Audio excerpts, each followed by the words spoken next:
चक्की का आटा पसंद करता है तो किसी को बोरी के आटे की प्लेन रोटी का जायका पसंद नहीं होता। कौन सा आटा सेहत के लिए मुफीद है ये कोई नहीं जानता। आज जानते हैं कि कौन सा आटा इस्तेमाल करना फायदेमंद है। माहिरीन के मुताबिक चक्की के आटे में calories, fibre, fat, carb, phosphorus, protein, calcium और जिंक पाया जाता है, जिसकी वजह से ये सबसे ज्यादा फायदेमंद आटा समझा जाता है। इसको खाने से खाना जल्दी हजम भी हो जाता है और मैदे के मसाइल भी जल्दी ही कंट्रोल में आ जाते हैं। चक्की का आटा हमारी हड्डियां मजबूत बनाने में सबसे अहम किरदार अदा करता है, क्योंकि इसमें 60% से ज्यादा कैल्शियम और मैग्नीशियम का जोड़ पाया जाता है, जो इंसानी जिस्म को मजबूत बनाने का काम करता है। खून में से शुगर की मिकदार को कंट्रोल करने के लिए ये आटा बेहतरीन है, क्योंकि इसमें जिंक शामिल होता है जो इंसुलिन को बेहतर बनाता है। इसमें नियासिन होता है जो दिमाग को तेज करने और याददाश्त को बढ़ाने में सबसे ज्यादा मुफीद होता है।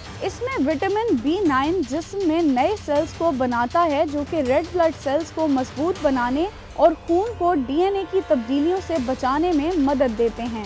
लेकिन चक्की का ये आटा बाजारी आटे की तरह बिल्कुल बारीक ना पिसवाया जाए। अगर मैदे की तरह बारीक पिसवा लिया गया तो इन फवाइद से महरूमी यकीनी है।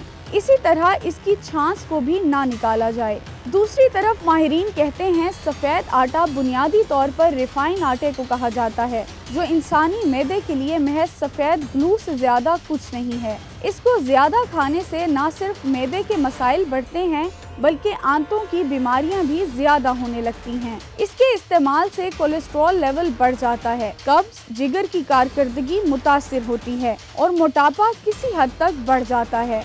सफ़ेद आटा गैस्ट्रिक खसूसियात रखता है, जिससे तेजाबियत का खदशा बढ़ जाता है। सफ़ेद आटे में फाइबर ना होने की वजह से सर दर्द और डिप्रेशन जैसी बीमारियां बढ़ जाती हैं।